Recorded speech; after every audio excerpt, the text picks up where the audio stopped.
Hello, everyone. Ray Evans in from Polaris Capital Partners. Another edition of Ray's Talk.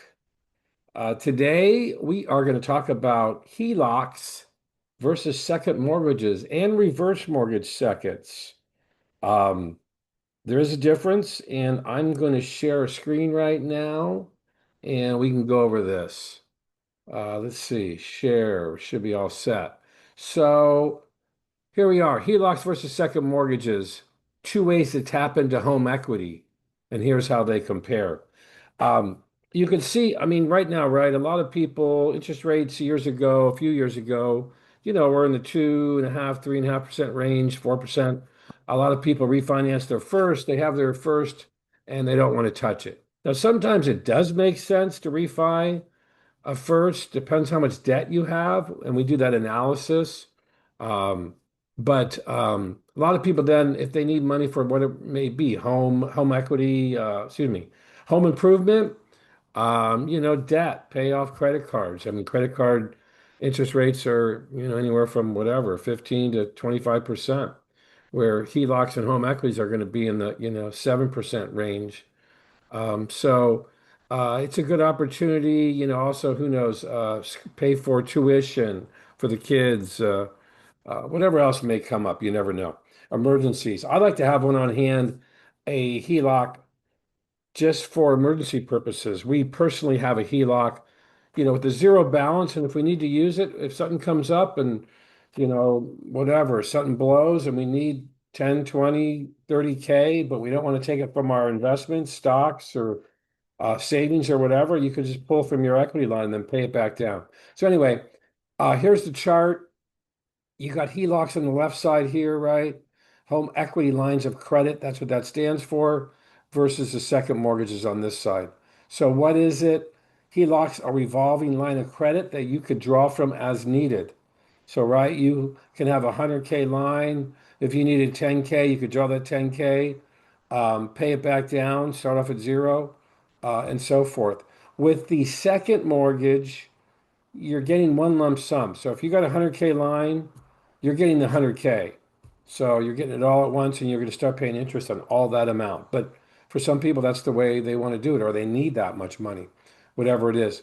When it relates to the interest rate, second item here, the HELOCs are variable, and they're going to be tied into the prime rate plus a margin. Um, and that's going to vary, right? That can move. Um, excuse me, the prime, I think right now is right about 6.75. And you could see, sorry, I got stuck here on something. Excuse me. Um, but on the other side, typically fixed rate stays the same. So it could be a rate, whatever you get quoted, 7% or 8%. So it's going to stay there. The HELOC, it's gonna move up and down depending on your situation, or the market, the prime. I mean, like when the Fed says they're going to raise interest rates, that's what's happening there. When the Fed raises interest rates or lowers interest rates, that directly affects your prime, which affects your HELOCs and your credit cards and your car loans and so forth. It doesn't really directly affect mortgages, but it indirectly does affect them.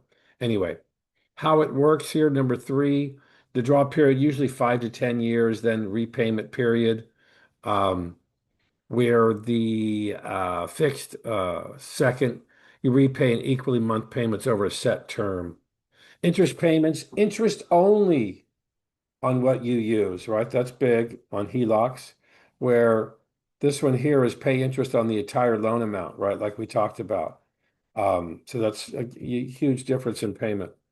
Cost lower, maybe closing cost um, on the HELOC, slightly higher on the second. I don't find that as true, but anyway. Best for great for online ongoing expenses, home improvements and flexibility. We talked a little bit about that. And then over here, great for one-time expenses. Maybe you need 200K for a home improvement and you want to start drawing right on it. You could pull the whole amount, put the rest in the account. So when you're building something or renovating, it's great to start a separate account for that project, and everything runs through that account. That's what we did personally when we did our renovation.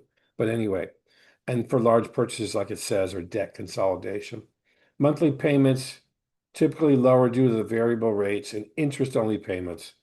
So the second is typically higher, but it's predictable. In other words, you know what you can plan for.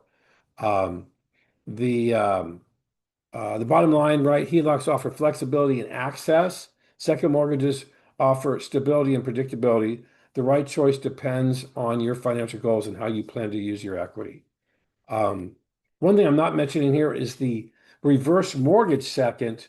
Reverse mortgage second, same sort of idea, but with the reverse mortgage second, you don't have to make the payment. So if you were in a jam and you have your first mortgage and you're paying that down, you have a low interest rate, but you need chunk of change, 200,000, whatever that number may be for a renovation, and you're tight on funds, but you really want to get the renovation, you could do a reverse mortgage second, have the option of not making the mortgage payment.